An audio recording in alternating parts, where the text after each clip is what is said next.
அபார கருணாசிந்தும் ஞானதம் சாந்தரூபிணம் ஸ்ரீ சந்திரசேகரகுரும் பிரணமாமி முதான்பகம். ஸ்ரீ குருப்பியோ நமக. கருணை கடலாம் காஞ்சி மகாபரிவா அவர் நிகழ்த்தி காட்டி கொண்டிருக்கும் சில அனுகிரக விசேஷங்களையும் வைபவங்களையும் பார்த்து வருகிறோம். அந்த வரிசையில் இன்று புதுப்பரிவா பட்டத்துக்கு வந்த புதுசு. அப்போ இளையாத்தங்குடியில் புதுப்பரிவாளுக்கு பாடங்கள் சொல்லித்தரத்துக்கான ஏற்பாடு. பெரிய பெரிய வித்வான்கள்லாம் வந்து பெரியவாளுக்கு பாடம் சொல்லி மாற்றி பாடம் சொல்லி கொடுத்துட்டுருக்கான். பெரியவா பட்டத்துக்கு வந்தாச்சு இளையாத்தங்குடியில். புதுப்பரிவா பெரிய பெரியவா 2 பேர் இருக்கா இளையாத்தங்குடியில். அப்போ இந்த பாடம் பெரிய பெரிய வித்வான்கள் பெரியவாளுக்கு வாத்தியாரெல்லாம் பாடம் எடுத்துட்டுருக்கா. பெரியவாளோட சேர்ந்து 2-3 பேர் பாடம் அவளும் சேர்ந்து படிக்கிறான். அதில் ஒரு அவளும் பெரியவா வயசு சின்ன வயசுக்காரான்னு சொல்ல முடியாது. அவளும் கொஞ்சம் வயசில் பெரியவாளாக இருப்பாள். ஆனால் பெரியவாளோட சேர்ந்து படிக்கிறாள். பெரிய பெரிய வித்வான்கள் பாடம் எடுக்கிறாள். எல்லாத்தை பற்றி ஏதோ டிஸ்கஸ் பண்ணிகிட்டு இருக்கா. ஒரு நாள் வந்து சகஜ சமாதி நிர்விகல்ப சமாதி பற்றி ஏதோ பேச்சு வருது. அதை பற்றி பேசின்னு இருக்கா. என்ன சொல்லியிருக்கு அதை பற்றி புஸ்தகத்தில் வேதங்கள் எல்லாம் என்ன சொல்லியிருக்கு அப்படின்னு பேசின்னு இருக்கான். இந்த சகஜ சமாதி ஞானிகள் வந்து பிரம்மஞானிகள்லாம் சகஜ சமாதி நிர்விகல்ப சமாதினா என்ன பண்ணுவானா, உள்ளுக்குள்ளே அப்படியே அந்த மனசு இந்த பிரம்மத்தோடு கலந்த மாதிரி சஞ்சலமாக அப்படியே இருக்கும். ஆனால் வெளியில் வந்து சாதாரண மனுஷா மாதிரி அவள் வந்து எல்லா வேலைகளையும் பண்ணிகிட்டு இருப்பாள். சகஜமாக வெளியில் மனுஷாலோடு பேசிட்டு எல்லா தன் காரியங்களை தானே பண்ணிட்டு எல்லாம் பண்ணுவாள். ஆனால் உள்ளே மட்டும் அந்த ஆத்மா வந்து அப்படியே அசையாமல் பிரம்மத்தோட கலந்த மாதிரி இருக்கும். அதாவது பிரம்மானந்தத்தில் உள்ளுக்குள்ளே அப்படியே நிஷ்டையிலேயே இருக்கும். வெளியில் வந்து சகஜமாக காரியமும் பண்ணிகிட்டு இருப்பாள். இதை கேட்குற அவருக்கு வந்து என்ன ஆறுது, பெரியவா பக்கத்தில் உக்காண்டிருந்த ஒருத்தருக்கு பெரியவா வயசு இல்லை. பெரியவா அப்போ சின்ன வயசு. புது பெரியவா. இவர் கொஞ்சம் பெரிய நல்லா படிச்சுவாலும் இது மாதிரி வித்வான்கள் அந்த மாதிரி பேசிகிட்டு இருக்கும்பொழுது உட்காந்து பாடம் கேட்டுப்பான் இல்லையா, அந்த மாதிரி ஒருத்தர். அவரும் பெரிய வித்வான் தான். அவருக்கு என்ன தோணுறது, எப்படி இது ஒரு ஞானியோ ஒரு பரபிரம்ம ஞானியோ பிரம்மஞானி இது மாதிரி மகான்கள்லாம் எப்படி சாத்தியம்? அது உள்ளுக்குள்ளே அது நிஷ்டையிலேயே இருக்கும். பிரம்மானந்தத்தில் நிஷ்டையிலே இருக்கும். ஆனால் வெளியில் எல்லா வேலையும் செய்ய முடியும். அது புஸ்தகத்திலலாம் போட்டிருக்கு. ஆனால் ப்ராக்டிக்கலாக அது எப்படி முடியும்னு அவருக்கு ஒரு யோசனை வருது. நியாயம்தானே, நம்மளால் ஒரு வேலையை செய்யணுன்னா நமக்கு மனசும் உடம்பும் சேர்ந்து கான்சன்ட்ரேட் பண்ணாலே பண்ண முடியல நமக்கு இல்லையா. ஏதோ ஒரு வேலை பண்ணுறோம், நமக்கு வேறு ஏதாவது அங்கே ஃபோன் வந்துருச்சுன்னா இந்த ஒரு கான்சன்ட்ரேஷன் நமக்கு போயிடுது. வேறு யாருக்கோ ஃபோன் வரும், அவள் பேசின்னு இருப்பாள், நமக்கு கூட அந்த ஃபோன் வராது. அவள் அங்கே பேசினா நமக்கு இங்கே வேலை செய்ய முடியாது. பூஜையே பண்ணின்னு இருக்கோம், வெளியில் யாரோ காலில் பேசின்னு இருக்கா வைஃப்னா சத்தம் போடாமல் இருந்தால் நம்ம பூஜை பண்ணுவாள் வாத்து மாமாலாம். அந்த அளவுக்கு தான் கான்சன்ட்ரேட் பண்ண முடியும். மனசும் லயிக்கணும். ஆனால் அந்த மனசு வேறெங்கேயோ பிரம்மானந்தத்தில் லயிச்சிருக்கும் பொழுது இவர் மட்டும் வெளியில் எப்படி வேலை செய்ய முடியும்? ஒரு பொருள் எடுத்து இப்படி கூட வைக்க முடியாது நம்மளால். அப்படி இருக்கும்பொழுது இது எப்படி சாத்தியம்னு அவருக்கு ஒரு சந்தேகம் வருது. சரி, அந்த வித்வான்கள்கிட்ட கேட்கலானாலும் எப்படி இருந்தாலும் பெரிய அத்தாரிட்டி மகாபெரிவா, அவர்கிட்டையே போய் கேட்டுடலாம் அப்படின்ட்டு அவர் என்ன பண்ணுறார், பெரியவாளை வந்து பார்க்குறார். மகாபெரிவா வந்து அப்போ ஒரு மரத்தடியில் ஒரு தென்னை மரத்தடியில் உட்காண்டு தென்னை மரத்தில் அப்படியே சாஞ்சுட்டு தரிசனம் கொடுத்துட்டுருக்கான். சரி, பெரியவாள்கிட்டே இது கேட்கலாம் அந்த சந்தேகத்தை அப்படின்னு போய் பார்க்குற. பெரியவா தரிசனம் கொடுத்துட்டே இருக்கா. வரவா மாறி மனுஷா வந்துட்டுருக்கா. பிரசாதம் கொடுத்து அவள்கிட்ட பேசிட்டு இந்த மாதிரி சாஞ்சுட்டே உட்காந்துருக்கார். காத்தால் 10 மணிக்கு உட்காண்டவர் சாயங்காலம் ஒரு 4-5 மணி இவரும் நடுநடுவில் வந்துட்டு பார்த்துட்டு சரி அங்கே பாடத்துக்கு போயிடுறார். சரி, இவர் பெரியவா ஃப்ரீயானா கேட்கலான்னு வந்துட்டே இருக்க. கடைசி 4-5 மணி பெரியவா அனுஷ்டானத்துக்கு எழுந்து போகிற டைம். அப்போ கொஞ்சம் மனுஷா குறைஞ்சிருக்கா. ஃப்ரீயாக இருந்தால் பெரியவா. இவர் டபான்னு உள்ளே போகிறார், நமஸ்காரம் பண்ணுறார். என்ன என்ன விஷயம்னு கேட்குறா பெரியவா. இல்லை, எனக்கு ஒரு சந்தேகம் பாடத்தில். என்ன புதுப்பிரிவாளோட பாடமோன்னு. ஆமாம், என்ன சந்தேகம்? இல்லை, இன்றைக்கி இந்த சகஜ சமாதி நிர்விகல்ப சமாதியை பற்றி பேசினா, அதில் எப்படி பிரம்மஞானிகள் உள்ளே வந்து அந்த ஆத்மா நிஷ்டையில் பிரம்மானந்தத்தோட நிஷ்டையில் இருக்குமா, வெளியில் அவள் எல்லா காரியங்களும் சகஜமாக பண்ணுவாளாம். அது எப்படி முடியும்? எனக்கு அது புரியலை அப்படின்றார். புஸ்தகத்தில் போட்டிருக்கா அப்படின்றா பெரியவா. ஆமாம், புஸ்தகத்தெல்லாம் போட்டிருக்கு. புஸ்தகத்தில் போட்டால் அப்படி இல்லாததையாக போடுவா? புஸ்தகத்தில் போட்டால் அப்போ உண்மையாக தான் இருக்கும். உண்மை இல்லாததையாக புஸ்தகத்தில் போடுவா அப்படின்ற.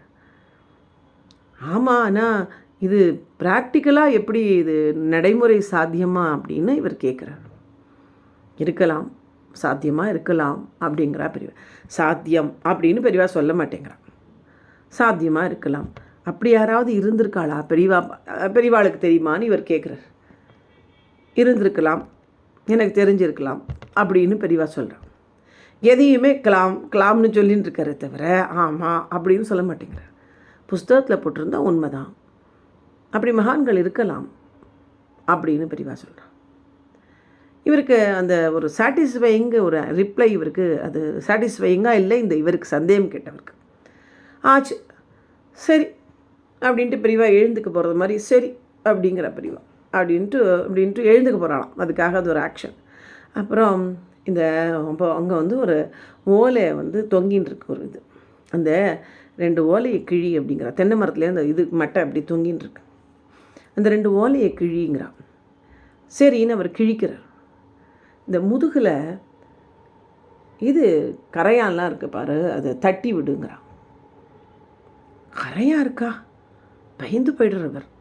அப்புறம் போய் முதுகில் பெரியவாளுக்கு தட்டி விடுற அந்த ஓலையால் கரையான் புத்தே கட்டியிருக்கு. கொஞ்சம் லேசாக புத்து கட்ட ஆரம்பிச்சிருக்கு. ஏன்னா அது மரத்துலேருந்து வந்து பெரியவா மேலே ஏறி இருக்குது. இவர் தான் அஹிம்சா மூர்த்தியாச்சே. அந்த எல்லாம் தெரியறது அதுக்கு பெரியவாளுக்கு உள்ளே கடிச்சிருக்கும். ஆனாலும் வெளியில் எதையுமே காமிச்சிக்காம காத்தாலேன்னு அந்த இடத்த நகர்ந்தால் அதுகளுக்கு அஹிம்சை ஆகிட போகிறது, ஏதாவது நசுங்கிட போகிறதுன்ட்டு அவர் அப்படியே இருந்திருக்கார். அப்படியே உட்காந்துருக்கார். அந்த காலத்தில் வாழலாம் புராண கதைகளில் கேட்டிருக்கோம். அப்படியே அவள் வந்து தபஸ் பண்ணுவா, அவள் மேலே அப்படியே புத்து ஃபார்ம் ஆகிடும்பா. அது மாதிரினா இருக்குது. பெரியவா அந்த சந்தேகம் கேட்ட வந்தவர் அப்படியே ஆச்சரியப்பட்டு போகிறார். தட்டி விடுறார். அந்த கரையான்லாம் அப்புறமா போகிறது. சாஷ்டாங்கமாக வந்து நமஸ்காரம் பண்ணுறார். நான் கேட்டேன், நிர்விகல்ப சமாதினா என்னன்னு கேட்டேன், சகஜ சமாதினா என்ன, சாத்தியமானு கேட்டேன். இப்போ நான் நிதர்சனமாக பார்த்துட்டேன் பெரியவா, நிதர்சனமாக பார்த்துட்டேன்னு நமஸ்காரம் பண்ணுறேன். இல்லை, அவர் வந்தோடனே ஆமாம் நான் தான் இருக்கேன் பாரு, இங்கே பாரு அப்படின்னு அவர் தான் சொல்லலை. சொல்லிவிட்டு அதில் என்ன பியூட்டி இருக்குது, அதை வந்து நீ தட்டி விடு அப்படின்னு ஒன்றே தான்.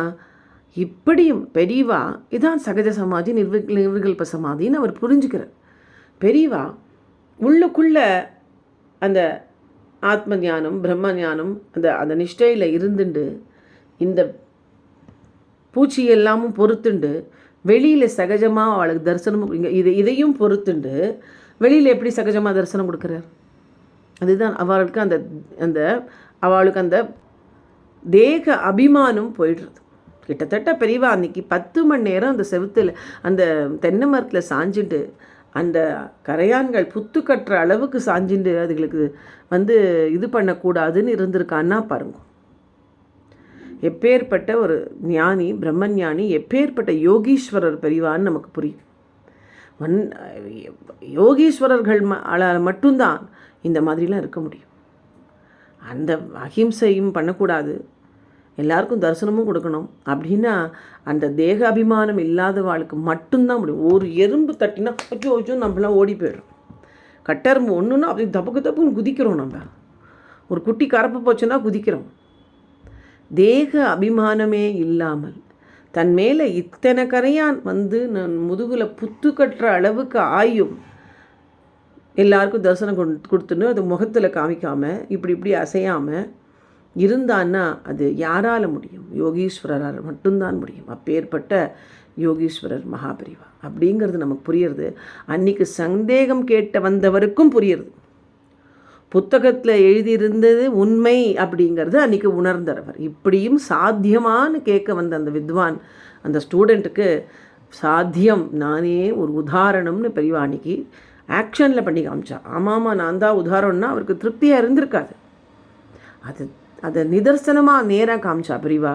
அவரும் உணர்ந்தார். நிதர்சனமாக பார்த்துட்டேன், இது சாத்தியம், இது சாத்தியம், நீங்கள் தான் அந்த யோகேஸ்வரர், நீங்கள் தான் அந்த பிரம்மஞானி அப்படின்னு அன்றைக்கி அந்த வித்வான் நமஸ்காரம் பண்ணினாராம்.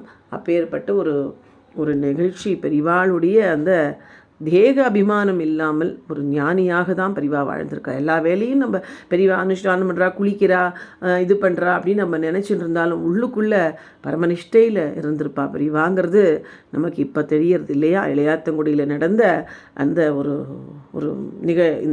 இந்த அனுபவத்தை வச்சு நம்ம தெரிஞ்சுக்கலாம். ஹரஹர சங்கரா ஜெய ஜெய்சங்கரா, ஹரஹர சங்கரா ஜெய ஜெய்சங்கரா, சந்திரசேகர பாகிமாம் சந்திரசேகர ரக்ஷமா. சித்தப்பிரக்யன் அப்படின்பா, அதுதான் இவர். சித்தப்பிரக்யன்னா இதுதான் அர்த்தம் அப்படிங்கிறத ஒரு நாள் பெரியவா உணர்த்தினா வேற ஒரு அனுபவத்தில். இதே தான், இந்த அனுபவமே தான். எறும்பு இருந்தாலும் அவர் சிதப்பிரக்யன் அப்படின்னா வாத்தியாருக்கு சிதப்பிரக்யன்னா யார் அப்படின்னு ஒரு சந்தேகம் பெரியவாளுக்கு சொல்லிக் கொடுக்குற வாத்தியாருக்கு கும்போணத்தில் ஒரு தரம் தான் பெரியவா ஸ்டூடெண்ட்டாக இருந்தபோது இதான் சித்தப்பிரக்யன்கிறது. தான் ஏதோ ஒரு வேலை பண்ணிகிட்டு இருப்பா, ஆனால் மண்ணை நோண்டிகிட்டே இருந்திருக்கான். எனக்கு இப்போ தான் ஞாபகம் வருது சொல்கிறேன். மண்ணை நோண்டிகிட்டே அந்த கும்பகோணம் பின்னாடி பாடம் கற்றுன்ட்ருக்கா பெரியவா. சொல்லிக் கொடுக்குற வாத்தியாருக்கு கோபம் வந்துடுத்து. நம்ம வாட்டுக்கு பாடம் சொல்லிகிட்டே இருக்கோம், இவர் வாட்டுக்க மண்ணை நோண்டிகிட்டே இருக்கல. அடுத்த நாள் கேட்குற, நீங்கள் நான் ஊருக்கு கிளம்புறேன் அப்படி. பெரியவாள்கிட்ட போய் என்ன சொல்ல முடியும்? திட்ட முடியுமா? நான் ஊருக்கு கிளம்புறேன் அப்படின்னு நமஸ்காரம் பண்ணுறேன். ஏன் என்னாச்சு? நான் எதாவது தப்பு பண்ணிட்டேன்னா நீங்கள் ஊருக்கு கிளம்புறேங்கிறார் பெரியவா. அப்போ விடாதிபதியாக வந்தாச்சு. பெரியவாளுக்கும் பாடம் சொல்லி தந்தா. எப்படி புது பெரியவாளுக்கு இளையாத்தங்குடியில் இப்போ பாடம் சொல்லி கொடுத்தான்னு சொன்னீங்கன்னா அது மாதிரி பெரியவா பாடம். நான் எதாவது தப்பு பண்ணிட்டேன்னா இல்லை எனக்கு தான் இது இல்லை அப்படின்றது. அப்போது நீங்கள் வேணால் என்னை பரீட்சை பண்ணுங்கோ அப்படிங்கிறா பெரியவா. சரின்னு இவர் கேள்வி கேட்குறார். கேட்ட கேள்விக்கெல்லாம் டான்னு அதுக்கு மேலேயே பதில் சொல்கிறா பெரியவா. அவர் கேட்டதுக்கு மேலே எக்ஸ்ப்ளனேஷன் பண்ணுறா, அசந்து போய்டுறார். ஆகாங்கிறார். சிதப்பிரக்யன்னு சொல்லுவா, அதை நான் இன்றைக்கி நேராக பார்த்துட்டேங்கிறார். அதாவது தான் என்ன வேலை பண்ணிட்டு இருந்தாலும் கான்சன்ட்ரேஷன் அப்படியே பாடத்தில் இருந்திருக்கு அவருக்கு. அது அவளை தான் சிதப்பிரக்யன்பா. என்னதான் நம்ம வெளியில் இதே மாதிரி தான் பெரியவா வேலை பண்ணிட்டு வெளியில் எல்லாம் சகஜமாக தரிசனம் கொடுத்துருக்கான்னு நினச்சிருந்தாலும் அவர் உள்ளுக்குள்ளே அந்த அந்த கரையான்களுக்கெல்லாம் இம்சை கொடுக்கக்கூடாதுன்னு அப்படியே அசையாமல் இருந்து சித்தப்பிரக்யனாட்டம் இருந்திருக்கார். தான் கான்சன்ட்ரேஷன் அங்கே இருந்தாலும் இவாள்கிட்ட இப்படி சகஜமாக வேலை, தனக்கு இவ்வளோ கடி இருந்தாலும் எப்படி சகஜமாக இருந்தாரோ அது மாதிரி அன்றைக்கி வாத்தியார்ட்டையும் அப்படித்தான். இப்படி நோண்டின்னு இருந்தாலும் மண்ணை தான் கான்சன்ட்ரேஷன் முழுக்க பாடத்தில் இருந்திருக்கு பெரியவாளுக்கு. அதுக்கு தான் சித்தப்பிரக்யன்பா. அது மாதிரி பெரியவா பெரிய யோகீஸ்வரர், பெரிய ஞானி. அது நம்மளால் ஃபுல்லாக புரிஞ்சிக்க முடியலனாலும் ஏதோ ஓரளவுக்கு பெரியவாளை நம்ம புரிஞ்சுட்டு அவருடைய அருமை தெரிஞ்சு அந்த பாதார விந்தங்களில் நம்ம சரணம் அடைஞ்சால் நமக்கு பெரியவா எப்பொழுதும் அனுகிரகம் பண்ணிகிட்டே இருப்பா. ஹரஹர சங்கரா ஜெய் ஜெய்சங்கரா.